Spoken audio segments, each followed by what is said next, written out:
So here at the Incorruptibles, our mission is to fill all levels of government with unwavering politicians who fight for economic, racial, social, and environmental justice.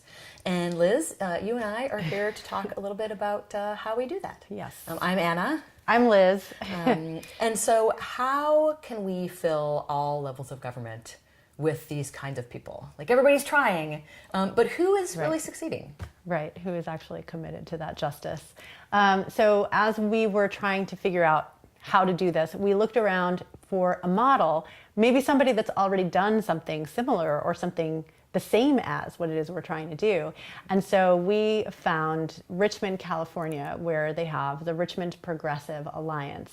Now, just to give you a little bit of the backstory, Richmond, California is a town that in the past has been extremely troubled, very high homicide rate, second in the nation.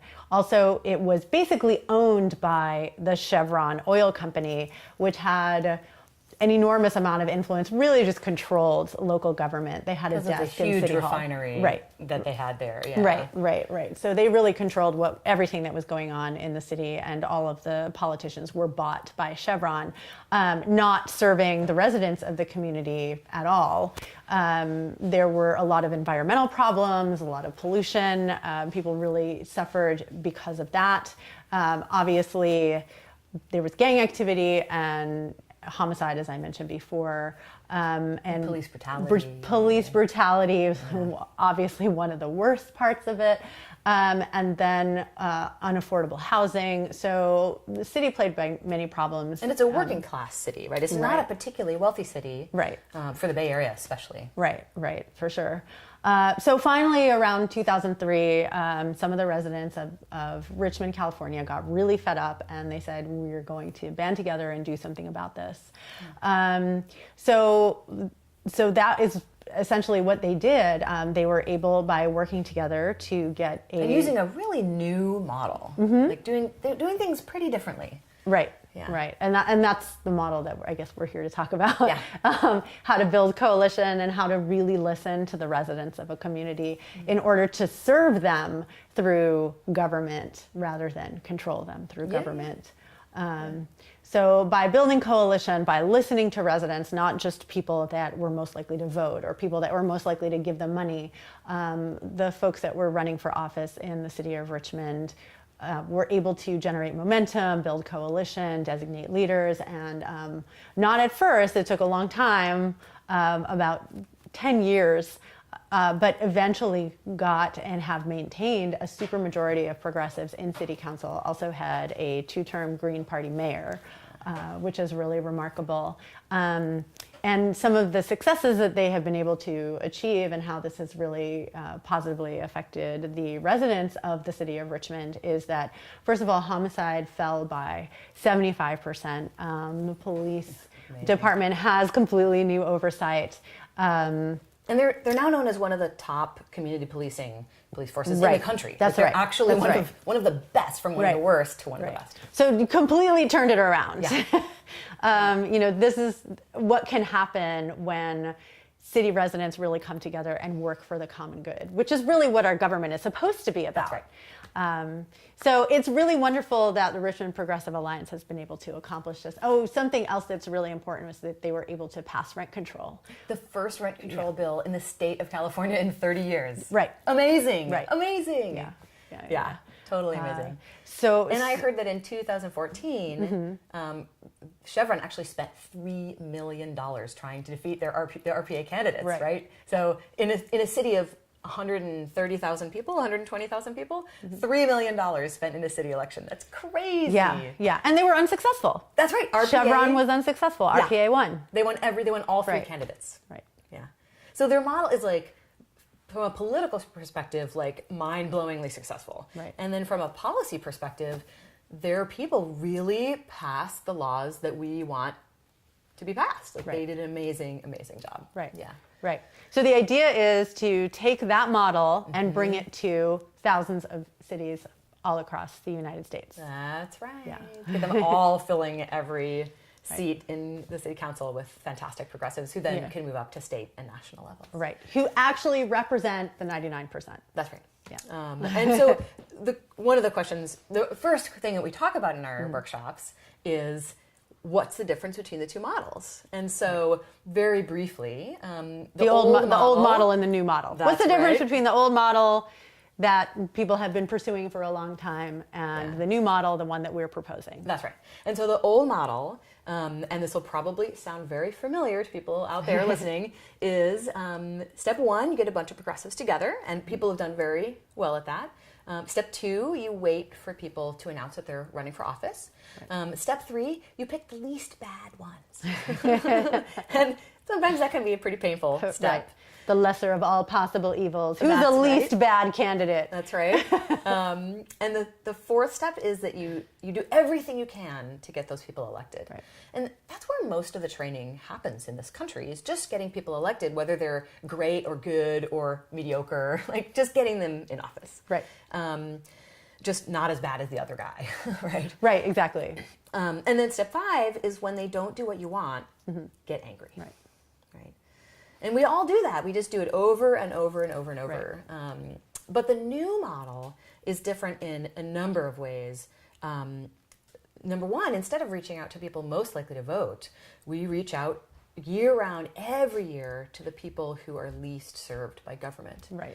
And that really helps us increase voter turnout and build the coalition, and also to get people running for office who might never have thought of running for office. Yeah, I think that's really, really important, because as you mentioned before, Anna, when you wait for people to just announce candidacy, they self-select. And who's most likely to self-select? It's people who are wealthy, white, probably male.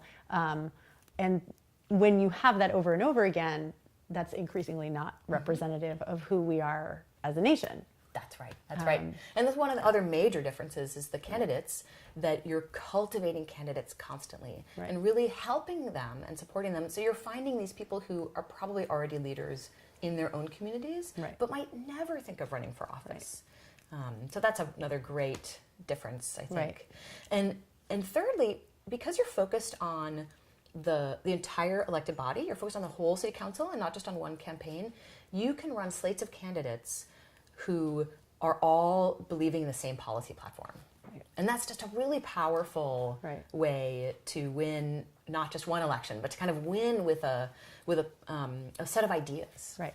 Right. It's about the coalition. So the coalition grows and develops with each election cycle, regardless of whether there is a win or a loss, right? So if you run, because at first there are going to be losses, it's inevitable. So if the leader that's chosen by the coalition, that's supported by the coalition of community members who are representing the 99%, if at first they don't win, that coalition remains and is able to support candidates in the future. And they're also able to learn from the previous election and go forward. And that's another part of actually RPA, right? That's another part of the model. And another reason why they were successful, because they didn't win at first. They did, that's right. That's right. Yeah. But then they learned, and then they continued to grow, and they were able to have the success that we were talking about. That's right. And then I think the last sort of really big difference between their model and the old model is that after your elected officials are elected, right? When you win an election, instead of like going home and just letting the elected officials, yay, we won! Now we're done. Yeah, our work is done. You're elected official